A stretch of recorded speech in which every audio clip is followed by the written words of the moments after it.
To some sport now, and Joseph Parker resumes his boxing career in a fortnight from Sunday in his first fight since his first ever loss.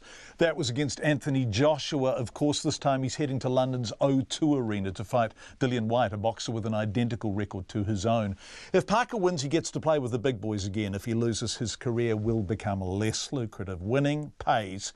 Parker's fight against Joshua was worth over $10 million, the biggest single payday in New Zealand sporting history. But you only earn that kind of money if you're fighting the champs.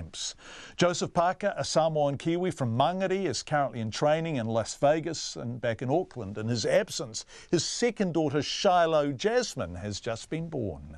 You know, I'm not there for the birth, and I'm looking forward to meeting her. But she's a very cute baby, and I can't wait to meet her after my next fight. And you weren't there for Elizabeth's birth either, were you? I've missed both births, and luckily I have a very supportive partner who, no, she's very supportive, and she knows I'm doing this for family and for the future. So she's very supportive, and I really do appreciate it. But I'm excited to get business done, head back, and then be a family again.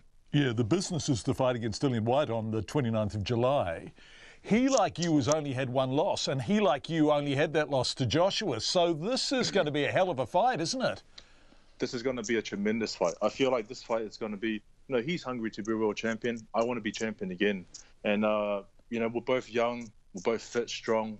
Going into this fight, I got a different mentality.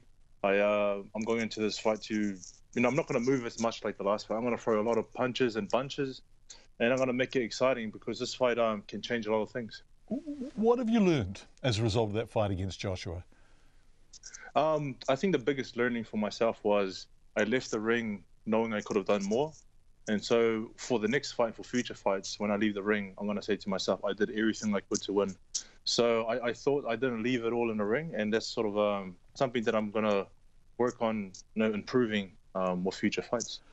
I know you talked a lot in your camp about the occasion, but once you were actually out there, was it more awe-inspiring, over-awing than you thought it would be? Was it bigger than you'd expected? To be totally honest, it's one of the fights that I've actually been I walked out and I had no fears, I had no nerves, I wasn't even scared. Like, I was just so excited to be part of the occasion. And when I got out there, I focused on movement, I focused on not being hit. I should have done more hitting, but just the whole occasion was so enjoyable that I want to be part of another big event like that again. And if you beat Dillian Whyte, and if you beat him well, then that's very much on the cards. He, of course, is doing trash talk. He's talking. I was just reading about hacking you to bits. Listen, there's a lot of fighters that approach fights differently. I like to approach the fight. Sometimes we say things to hype it up, but most of the time we like to approach that we leave all the training, and then when we get to the ring, we want to do the damage in the ring. Some fighters like to talk it up, and they actually get confidence by talking themselves up leading up to the fight. So if that's the way he approaches it, they got on him. But when it does go down, I know that I'm going to put a lot of hurt on him. How seriously do you take your role as a role model in the Pacific, both in New Zealand and in Samoa, where you are absolutely adored and admired? How important is that stuff to you?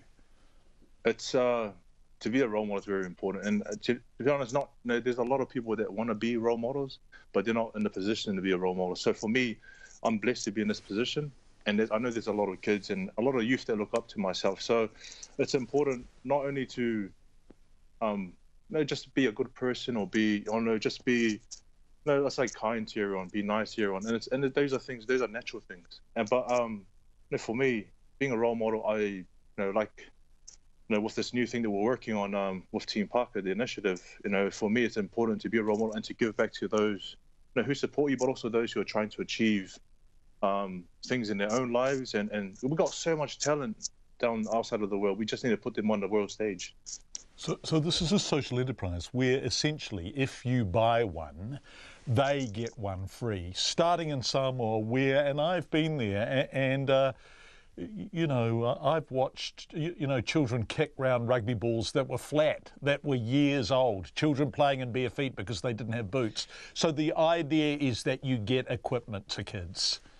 That's the idea, and I'm very thankful that I have a great team in New Zealand working very hard while I'm here training, and that's the reason why we're able to sort of get it started. The goal is to sell the clothing, but also for a piece of clothing that's been bought, we're going to donate a piece of sporting equipment. And luckily, we're partnered with Rebel Sport and Pass It Forward initiative, because as a team, we want to do our best to not only donate sporting equipment, but in the future, we want to expand, and we want to expand to all the other islands. We want to give scholarships. We want to give rugby boots. We want to give this and that. So we want to, but we're starting off small, but we want to make it very big in the future to help all those in the islands.